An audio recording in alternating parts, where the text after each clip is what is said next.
Un ingénieur de génie a créé une voiture capable de voler.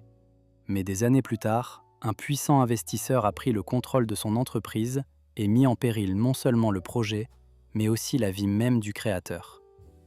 Dès lors, cette lutte s'est transformée en une bataille sans merci pour chaque millier de dollars, chaque seconde de développement et chaque espoir investi dans le projet.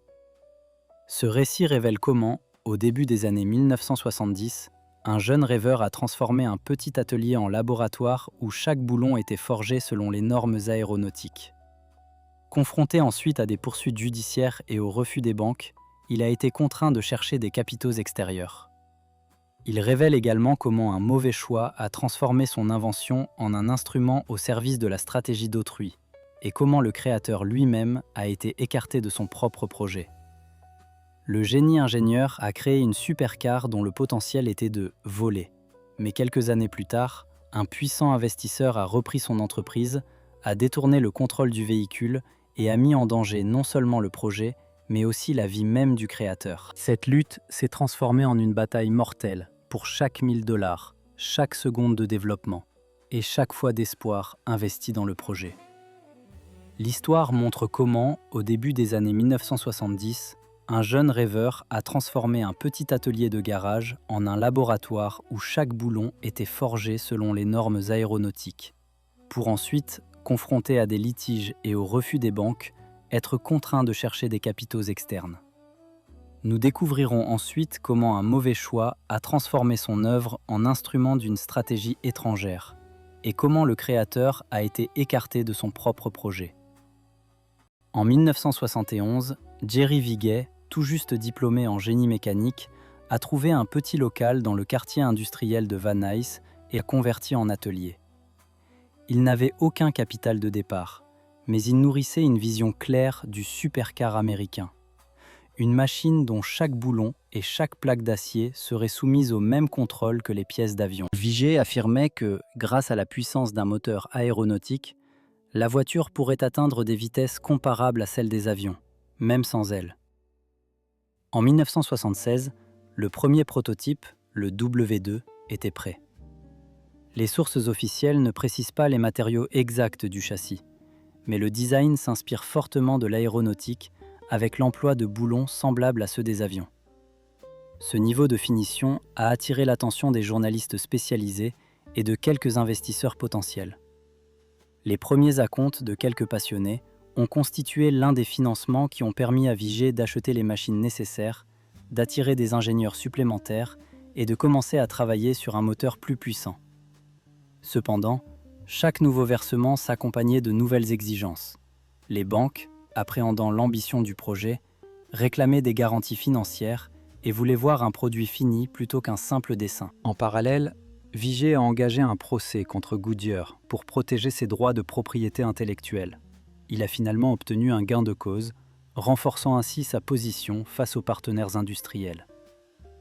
Le développement s'est accéléré, mais en 1993, le groupe indonésien Megatech a commencé à injecter des capitaux dans l'entreprise. L'année suivante, Megatech a réalisé une prise de contrôle hostile. Le conseil d'administration a été remplacé du jour au lendemain et Vigay a été expulsé de son propre atelier. Ainsi, le parcours du projet, de la modeste débâcle de Van Nuys au conflit juridique et à la prise de contrôle étranger, reste un témoignage dramatique d'un rêve qui a failli être écrasé par les rouages du capital. En 1989, Jerry Vigay a annoncé le lancement de son projet le plus ambitieux, le Vector W8, censé devenir une fusée sur 4 roues. La solution technique, appelée plus tard Vector W8, reposait sur un moteur aéronautique à 6 cylindres en ligne de 10,0 L, équipé de 2 turbocompresseurs Garrett. Sur le banc d'essai, le moteur atteignait 1200 chevaux, tandis que la version de série était annoncée à 625 chevaux. Cette puissance permettait d'atteindre une vitesse maximale d'environ 350 km/h. Le prix de la voiture était fixé à 450 000 dollars. En 1990-1991, l'entreprise s'est retrouvée au cœur d'un litige avec le géant des pneus Goodyear, accusé d'avoir violé des brevets.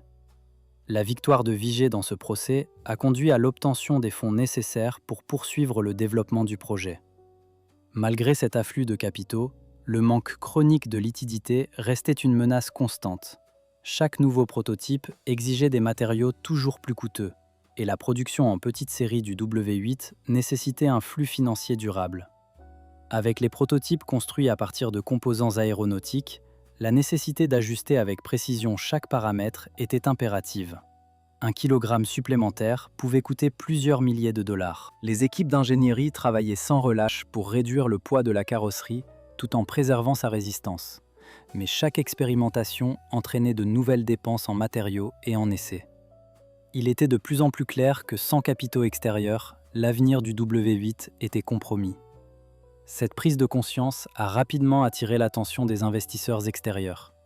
La perspective d'apporter un financement substantiel était séduisante, mais elle s'accompagnait du risque de perdre le contrôle de l'entreprise. Le conflit entre la vision d'un supercar américain autonome et la nécessité de capitaux externes allait bientôt culminer dans un affrontement qui marquerait l'histoire de Vector. En 1940, après avoir remporté un procès contre le géant du pneumatique en 1941, Vector se retrouva au bord de la faillite. La production de la W8 nécessitait des investissements colossaux, nouvelles usines, chaînes de production et certificats d'exportation. Les banques refusèrent de financer l'opération, craignant le risque que représentait un moteur d'avion. Comme auparavant, Vigert resta fidèle à sa devise « tout ou rien ». Mais il ne disposait plus des ressources nécessaires pour concrétiser son rêve d'une automobile à grande échelle. Un représentant du conglomérat indonésien Megatech approcha alors l'entreprise, proposant un investissement important capable de couvrir la majeure partie des coûts de lancement de la production. Soucieux de préserver son indépendance, Vigert insista pour que Megatech ne reçoive qu'une participation minoritaire et ne prenne pas le contrôle de l'entreprise. Un accord d'investissement fut signé, à la suite duquel Megatech obtint un siège au conseil d'administration. À première vue, l'accord semblait providentiel. De nouvelles pièces commencèrent à apparaître et les ingénieurs développèrent rapidement le châssis, le système de contrôle et les autres composants. Cependant, dans un contexte ultra concurrentiel, les grands constructeurs automobiles travaillaient déjà sur leurs propres supercars et le marché exigeait non seulement des performances exceptionnelles, mais aussi un approvisionnement fiable. Selon certaines sources, Megatech a fait valoir ses droits, ce qui a entraîné une restructuration du conseil d'administration et l'interdiction d'accès à l'usine pour Vigert. Pour Vigert, ce fut non seulement un revers commercial, mais aussi un désastre personnel. 15 années de travail, des centaines de plans, des nuits passées au laboratoire, tout s'est évaporé en un instant. Sa réputation dans le secteur a commencé à décliner. Les acheteurs potentiels, informés du conflit, se sont retirés et les investisseurs ont exigé de nouvelles garanties qui n'étaient plus disponibles. Toujours selon certaines sources, l'équipe juridique préparait des poursuites judiciaires visant à récupérer une partie des actions et, éventuellement, la propriété de la marque, mais chaque audience coûtait des millions, et chaque jour sans accès à l'usine compromettait la poursuite du projet. Parallèlement, un projet a émergé au sein de Megatech. Construire une voiture capable de rivaliser avec les grandes marques européennes sans pour autant la rattacher à son héritage aérospatial. Ainsi naquit l'idée de la M12, utilisant le châssis d'une célèbre voiture de sport italienne au lieu d'un moteur d'avion de 6 litres.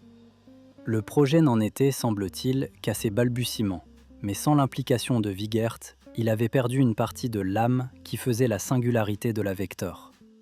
On se demandait alors si la nouvelle équipe, entièrement dépendante des capitaux de Megatech, serait capable de préserver l'esprit du projet original.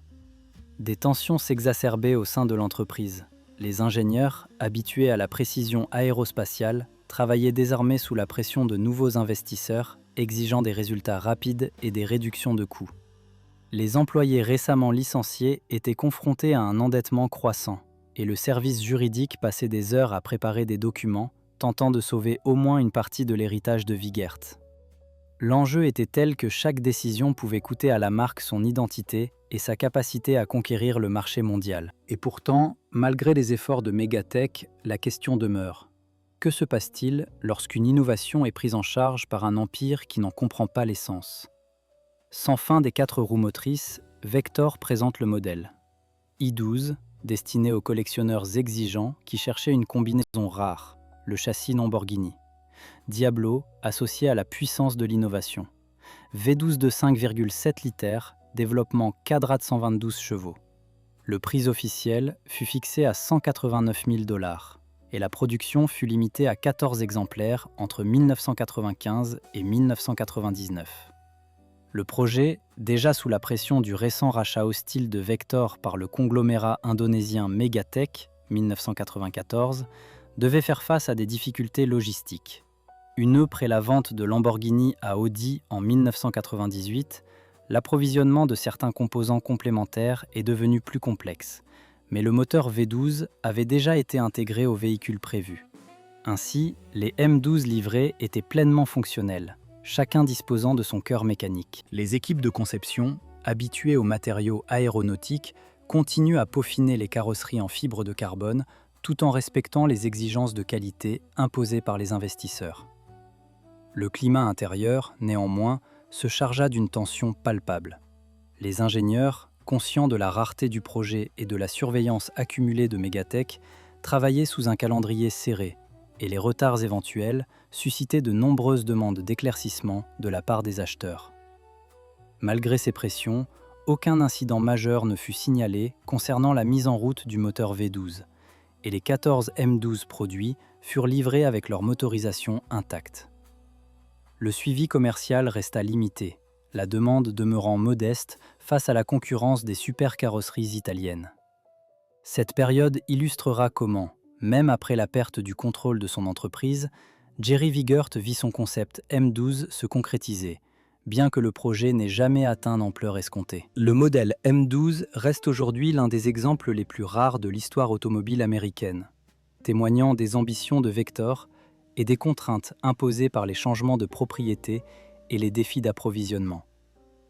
En 2007, Jerry Wigert a présenté sa création ultime, le modèle WX8, destiné à prouver que le rêve d'une supercar volante était toujours vivant. Il s'agit d'un exemplaire unique, construit sur un châssis en aluminium agrandi, abritant un V8 de 10 litres qui délivrait en moyenne 1850 chevaux. Selon les documents, la vitesse maximale théorique se rapprochait de 275 000 par heure, environ 443 km par heure. D'après certaines sources, l'accélération jusqu'à 100 km par heure aurait pu se situer autour de 4 à 5 secondes. Malgré ces chiffres impressionnants, la voiture n'a jamais trouvé sa voie vers une production en série. Les investisseurs, percevant uniquement le risque financier, se sont retirés, et l'entreprise, privée de capitaux, n'a pas pu rassembler le volume de commandes nécessaire pour justifier le lancement en série. L'élément le plus précieux du W18 reste son caractère d'unicité. Un seul véhicule, sans possibilité de reproduction, a élevé le modèle au rang d'objet presque mythologique. Les collectionneurs, déjà familiers avec le légendaire Vector W8, ont commencé à revendre leurs exemplaires, obtenant entre 600 et 800 000 $. De telles ventes aux enchères au début des années 2020 ont renforcé l'idée que le génie créatif, privé de contrôle sur sa propre marque, continuait de vivre à travers des transactions financières où chaque dollar mesurait un rêve inachevé. Le 15 janvier 2021, Jerry Wigert est décédé à l'âge des 76 ans, clôturant un chapitre, mais ne mettant pas fin au débat sur la véritable détentrice de l'innovation. Son départ a servi de signal pour la nouvelle génération d'ingénieurs entrepreneurs, qui, observateurs, commentent « Tesla et Rivian tentent d'allier technologie révolutionnaire et modèles économiques durables ». Contrairement aux tentatives passées, ces entreprises ont réalisé leurs projets autour d'une structure financière solide, attirant des investisseurs prêts à soutenir un développement à long terme plutôt qu'un simple flash de prototype. La leçon tirée de l'histoire de Vector est à la fois simple et douloureuse. Une percée technologique dépourvue d'un fonds monétaire fiable est condamnée à l'isolement. La force d'une marque ne se mesure pas uniquement à la finesse de son moteur, mais à la capacité de ses créateurs à conserver le contrôle de leur création. Lorsque le potentiel créatif se heurte à la dure réalité économique, le choix se résume souvent à rester fidèle à l'âme du projet ou à obtenir les ressources nécessaires pour le concrétiser.